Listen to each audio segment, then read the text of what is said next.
السلام علیکم ورحمۃ اللہ وبرکاتہ۔ جہانگیر مغل اپنے پروگرام بک ریڈنگ کی کتاب مطالعہ سیرت صلی اللہ علیہ وسلم 21ویں صدی میں کی 9ویں قسط کے ساتھ حاضر ہوں۔ آج ہم باب نمبر 3 کریں گے۔ باب نمبر 3، اعلان نبوت کا مرحلہ ہجرت اور اس کی عصری اہمیت۔ ترجمہ: اور اس طرح ہم نے ہر نبی کے دشمن بہت سے شیطان انسان اور جنات دونوں میں سے پیدا کر دیے تھے۔ سورہ انعام آیت نمبر 113۔ ترجمہ: اور ہم اسی طرح ہر نبی کے دشمن مجرم لوگوں میں سے بناتے ہیں۔ الفرقان آیت نمبر 31۔ مشیت الہی کے تحت یہ انتظام بظاہر حیران کن ہے۔ ذات باری تعالیٰ کا ارادہ تخلیق، انسان، شیطان کا انکار، نبوت اور اس کے لیے دشمن کا انتظام، انسانی کشمکش اور مزاحمت، پھر مزاحمت کی مزاحمت، یہ سب انتظام تو ذات باری کا ہے۔ دراصل اسی انتظام میں حکمت باری تعالیٰ ہے۔ اسی انتظام سے راز ہستی نے اشکار ہونا ہے۔ یہی انتظام ہجرت مدینہ کا سبب ہے اور اسی انتظام کی کشاکشی عصر حاضر کا ماحول اور منظر ہے۔ آیات قرآنی صبح ازل سے انکار الہی کے کردار کے راز و حکمت کی نشاندہی کرتی ہیں، لیکن ہجرت کے اشارے تو اولین اعلان نبوت کے ساتھ ہی ملنے شروع ہو گئے تھے۔ الف: جبرائیل علیہ السلام جب غار حرا میں پہلی وحی کے ساتھ آپ صلی اللہ علیہ وسلم کے پاس حاضر ہوئے، آپ صلی اللہ علیہ وآلہ وسلم نے یہ ماجرا اپنی زوجہ محترمہ حضرت ختیجہ رضی اللہ تعالیٰ عنہ کو سنایا تو حضرت ختیجہ رضی اللہ تعالیٰ عنہ آپ صلی اللہ علیہ وآلہ وسلم کو لے کر اپنے چچیرے بھائی ورقہ بن نوفل کے پاس لے گئیں، جو بستی کے بزرگ تھے اور نصارہ قبیلہ سے تعلق رکھتے تھے، خصوصی علوم پر دسترس رکھتے تھے۔ ورقہ بن نوفل نے سارا ماجرا سن کر کہا کہ یہ وہی ناموس جبرائیل علیہ السلام ہیں جو موسیٰ علیہ السلام پر نازل ہوا تھا۔ پھر گہرے تفکر و توقف کے بعد کہا، افسوس اس وقت میں کام آ سکتا، ہائے میری زندگی اس وقت تک وفا کرتی جب تمہاری قوم تمہیں نکال دے گی۔ بلکہ بتکرار یہی بات دہرائی تو آپ صلی اللہ علیہ وسلم نے حیرت سے پوچھا کہ میری قوم مجھے نکال دے گی؟ کہا، ہاں تمہاری قوم تمہیں نکال دے گی۔ بے مکہ میں مزاحمت کے دنوں میں آپ صلی اللہ علیہ وسلم نے صحابہ سے خواب ہجرت کا تذکرہ کیا اور سرسبز مقام کی نشاندہی کی، چنانچہ قیاس میں یمن یا بحرین کی بات ہوئی۔ جیم: حضرت ابوبکر نے مکہ کے لوگوں کے مظالم کے پیش نظر ہجرت کا ارادہ آپ صلی اللہ علیہ وسلم پر ظاہر کیا تو فرمایا، انتظار کرو شاید تمہارا ساتھ بن جائے۔ یہ انتظام الہی کے غیبی اقدامات طے ہوتے ہیں، وقت پر امر ہوتے ہیں، ہاں مگر اہل علم و فکر کو آثار نظر ضرور آتے ہیں۔ اسی لیے ہمارا عنوان فکر نبوت کے مقاصد و مطلوب ٹھہرا ہے۔ نبوت کے مقاصد و مطلوب کو قبل ازیں ہم نے بیان کیا ہے۔ نمبر 1، نبوت کا بنیادی مطالبہ کیا تھا۔ نمبر 2، نبوت کا بنیادی مطلوب کیا تھا۔ نمبر 3، نبوت کا حاصل مطلوب کیا ہے۔ نمبر 4، نبوت کا باقی مطلوب کیا ہے۔ نبوت خدا کا خوبصورت نظام ہے۔ اس کا ایک آغاز ہے اور اس کا ایک اختتام ہے۔ اس کا آغاز پہلے انسان آدم علیہ السلام سے ہے اور اس کا اختتام محمد مصطفیٰ صلی اللہ علیہ وسلم پر ہو چکا ہے۔ نبوت کے نظام کا پہلا کردار زندگی کے نصب العین کو بیان کرنے پر معمور ہوا تو پھر یہ سلسلہ رکا نہیں۔ زندگی جوں آگے بڑھتی اور مقصدی لحاظ سے قدرے تذبذب کا شکار ہوتی تو نظام نبوت کا اگلا کردار ظہور پذیر ہو کر زندگی کو مقصد کے قریب رکھنے پر معمور ہو جاتا۔ زندگی صدیوں کی مسافت طے کرنے کے بعد بالآخر محمد صلی اللہ علیہ وسلم کی آخری نبوت پا لیتی ہے۔ تخلیق آدم علیہ السلام کے بعد کائنات و زندگی کی جاری رو میں یہ دوسرا بڑا فیصلہ کن مرحلہ تھا۔ ایک نظام تھا جو اختتام پذیر ہو رہا تھا، ایک نظام تھا جو نئے سرے سے آغاز کر رہا تھا۔ نظام جو اختتام پذیر ہو رہا تھا سلسلہ نبوت کا تھا۔ آغاز جو ہونے جا رہا تھا وہ کار نبوت کا تھا۔ وہ خاتمہ نبوت کا ہوا مگر فریضہ نبوت و کار نبوت کو جاری رکھنے کا نظام برقرار رہا۔ نبی کی عدم موجودگی میں فریضہ نبوت کون ادا کرے گا؟ یہ کل بھی بنیادی سوالات تھے اور آج بھی بنیادی سوالات ہیں۔ محمد مصطفیٰ صلی اللہ علیہ وسلم کا ظہور دراصل اس بات کا اعلان تھا کہ زندگی اس مرحلہ کو عبور کر گئی ہے جہاں اسے مقصدیت کے فیصلہ کن شعور و پہچان کا مرحلہ درپیش تھا۔ خدا کی وحدانیت و یکتائی کا شعور اور واحد مقصد کا شعور آپ صلی اللہ علیہ وسلم کی نبوت کا فیصلہ کن کارنامہ ہے۔ خدا اور شرک کے تضادات مقصدیت میں رکاوٹ تھے۔ نبوت محمدی صلی اللہ علیہ وسلم نے اس ابہام کو ہمیشہ ہمیشہ کے لیے ختم کر دیا۔ خانہ خدا بتوں کے سے خالی کرانے کا مقصد علامتی طور پر ایک خدا کا شعوری اعلان تھا۔ زندگی کا مقصد واضح ہوا، انسان کو باقی سفر میں مقصد کی حاجت نہیں رہی، بلکہ محض مقصد کے حصول کے لیے اپنی صلاحیتیں صرف کرنے کا موقع میسر ہو گیا۔ گویا نظام نبوت کا اختتام اس بات کا گماز تھا کہ مقصدیت کی نظری پہچان کا مرحلہ مکمل ہو گیا ہے، اب اسے پانے کا مرحلہ درپیش ہے۔ آپ صلی اللہ علیہ وسلم کی نبوت چونکہ آخری اور تکمیلی ہے، اس لیے اس میں جہاں زندگی کی جدوجہد کا پہلا مرحلہ مکمل ہوتا ہے، وہاں نظام نبوت کے تکمیلی مرحلوں کا لائحہ عمل بھی دے دیا جاتا ہے۔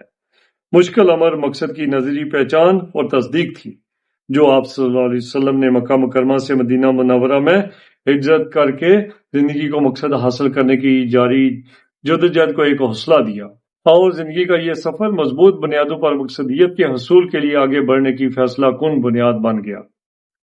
مقصدیت ہی دراصل فکریت، کرداریت، عملیت اور نتائجیت کا سبب بنتی ہے۔ ہماری آئندہ گفتگو اس ترتیب سے ہوگی: نمبر 1، امت کے تشکیلی مرحلے۔ نمبر 2، مقصدیت کے نصب العینی تعینات۔ نمبر 3، کرداریت کے عملی تعینات۔ نمبر 4، معاملات میں فکریت کے تعینات۔ نمبر 5، معاملات میں عملیت کے تعینات۔ نمبر 6، نبوت محمدی صلی اللہ علیہ وسلم کا زمانی ارتقاء و نتائجیت۔ نمبر 7، آئندہ زمانی ارتقاء کے تعینات۔ نمبر 1، امت کے تشکیلی مرحلے۔ امت کی تشکیل کے 3 مرحلے ہیں۔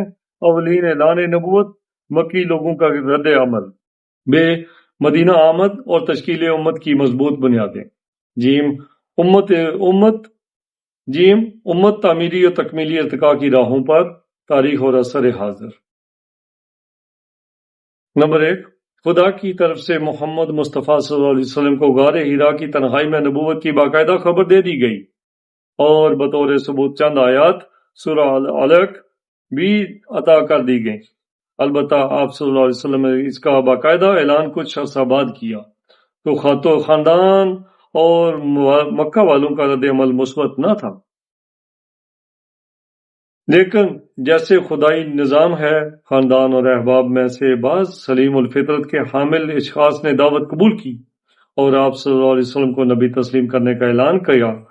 یوں امت واحدہ کی داغ بیل پڑی، اور یہی ہر اول دستہ آپ صلی اللہ علیہ وسلم کی سربراہی میں امت کی تشکیل کا ابتدائی کارواں ٹھہرا۔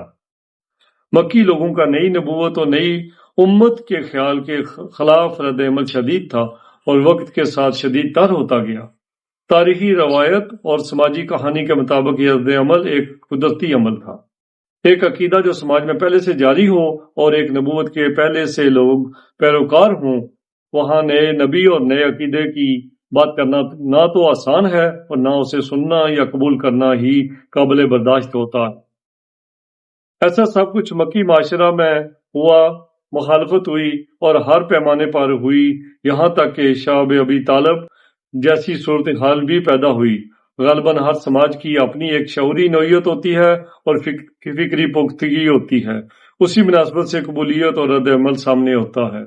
شدید رد عمل یہ ظاہر کرتا ہے کہ معاشرہ پہلے سے موجود اور جاری عقیدے پر سختی سے کاربند تھا، مگر سخت جمود کا شکار ہو چکا تھا، جو کارواں انسانیت کے آگے بڑھنے کے لیے رکاوٹ کا باعث تھا۔ یہ رکاوٹ تب ہی دور ہو سکتی تھی جب پہلے سے جاری عقیدے کے مقابلے میں زیادہ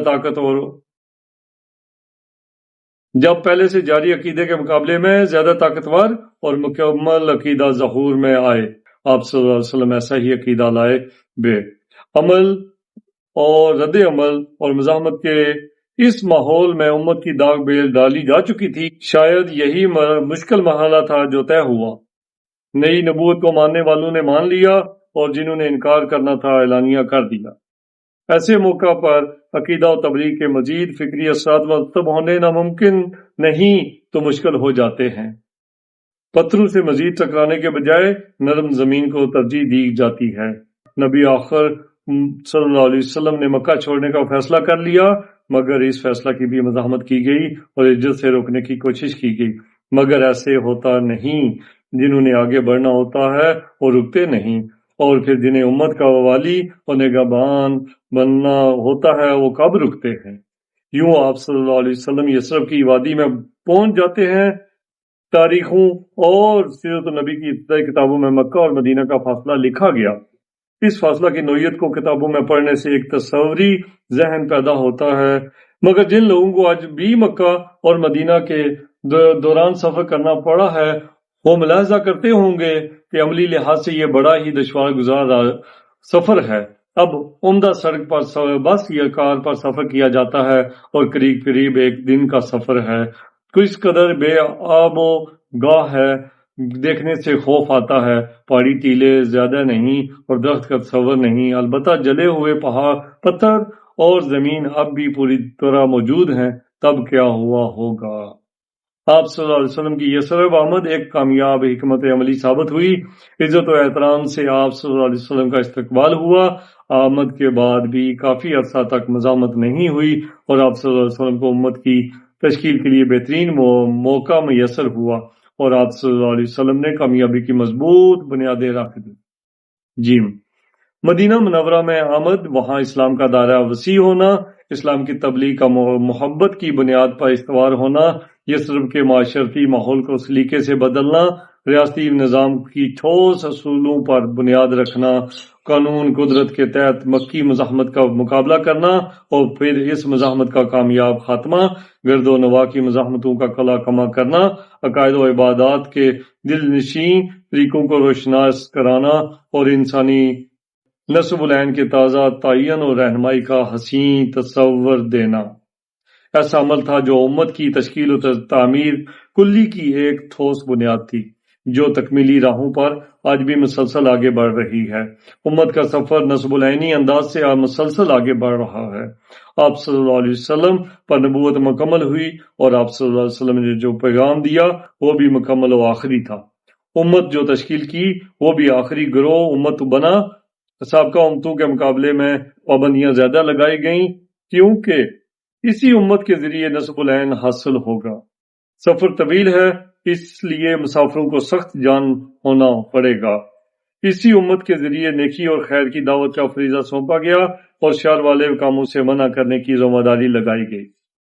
14 صدیوں میں کئی نشیب و فراز آئے، امت نے دوسرے گروہوں کی رہنمائی کی، انسان بحیثیت مجموعی اپنی نسب العین کی طرف بہت تیزی سے آگے بڑھا ہے۔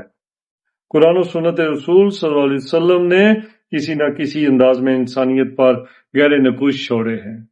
ایک وقت میں امت کے انسانوں نے براہ راست قیادت کی اور باقی ادوار میں قرآن و سنت کی فکری روح انسانیت کی فکری روح میں داخل ہو کر انسان کو آگے بڑھنے کا جذبہ محرکہ دیتی رہی ہے۔ یہ جاری ہے۔ یقیناً موجودہ مادی دور کے عروج کے بعد امت ہی انسان کو روحانی اطمینان کی راہوں پر رہنمائی دے گی۔ آج کے لیے اتنا ہی کافی۔ اگلی قسط کے ساتھ دوبارہ حاضر ہوں گا۔ جس نے ابھی تک چینل سبسکرائب نہیں کیا وہ چینل سبسکرائب کر دے اور بیل آئیکن بھی دبا دیں تاکہ آپ کو میری ویڈیوز بلا تاخیر ملتی رہیں۔ مع السلام۔